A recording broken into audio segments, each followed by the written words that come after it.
So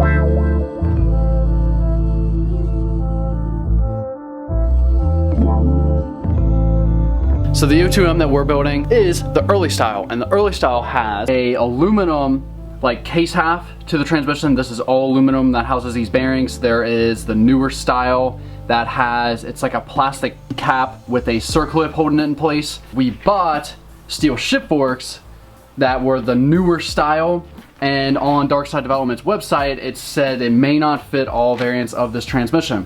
Well, this style of tranny, the early style, does not fit.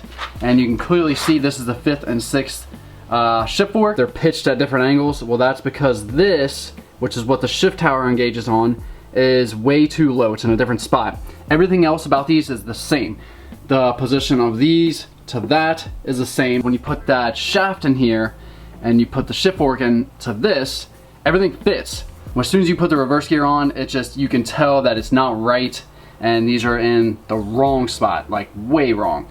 So, also the reverse gear is different. This has a, I think it's an 18mm shaft that goes onto there, and this has a 15 shaft that slides onto this, which is why you can see they turned each side down. They didn't turn the center down because they didn't need to, whatever.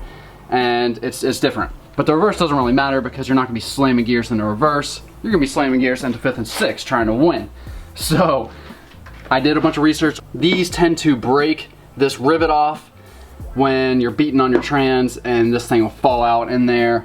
We'll get caught in all the gears. If you're lucky, it just falls to the bottom of the case and doesn't hurt anything. So I've been thinking about this for a couple days, and since everything with the ship fork is in the right location, minus the little fork that comes off onto the shift shaft, I think what I'm gonna do is cut this off, drill this rivet out, which we need to drill this rivet out anyway, and put a bolt in here because these break and bolts don't.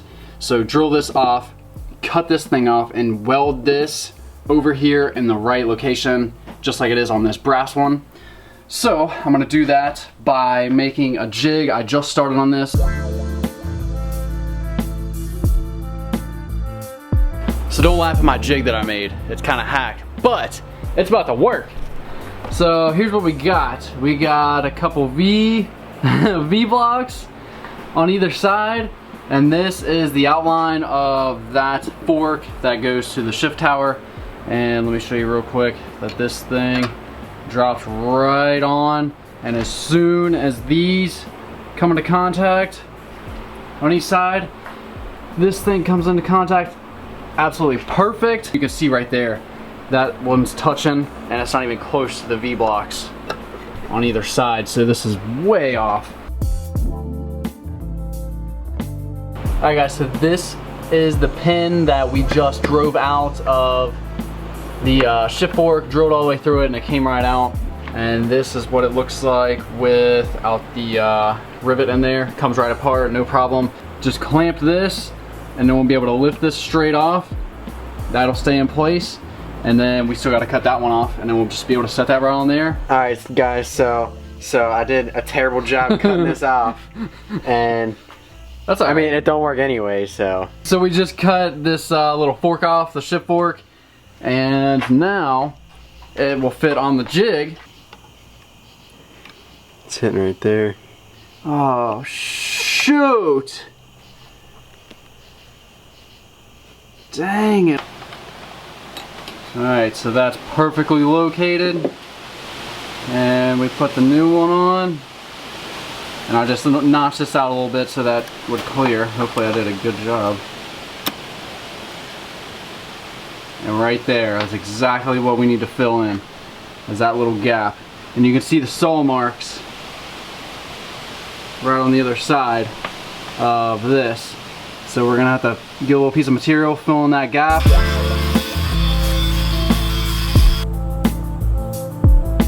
This is going to be my little piece I'm going to tack.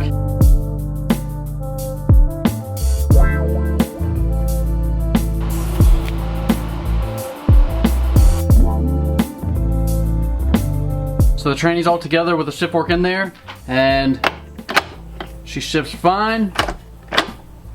I'm going to take this thing back apart, weld it up solid, and go with it.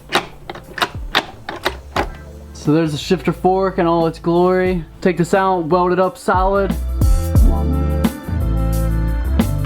So I'm only gonna weld a little bit at a time because I don't want to absolutely cook these little rubber pieces and that plastic slider that's still on there.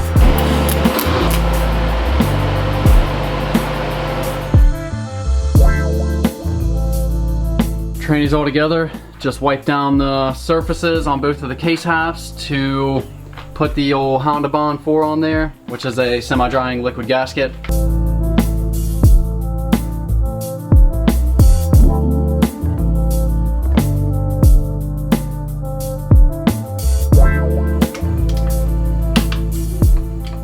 Got the transmission together, and right now we're putting on the new slave cylinder with the throwout bearing attached. We put red Loctite on all these bolts on the inside of the clutch like housing, because if any of them come out and it's bouncing around and it's just not good. So we're just being safe here, putting red Loctite on it. Mass people are scared of red Loctite. I don't know why. Bolts come right out. It's just a little bit tough. And we got the SPEC clutch. My brother bought this, geez, like 2 years ago before we really knew anything, and mass people talk trash about SPEC. This is the stage 3 plus. It claims it can hold 578. 578. But a lot of people say like 450. For real? Yeah. That's weak. And we're also going back and forth between using these 10x1 socketed cap screws. These are 12.9s, so they're like a strong grade, but we're debating on using these or getting ARP bolts because a lot of guys have their flywheels come loose on them when they're running some power. So either way, we'll definitely be using Loctite on them and torquing them. I have no idea what to, but they cannot come out. So that wraps it up for the transmission build on the O2M. Any questions, comments, concerns, anything extra you want to add? Definitely leave it in the comments because there's not many videos on building this transmission. So I think that's it for this video, and I will see you guys next time, which will be the VR624 valve engine build.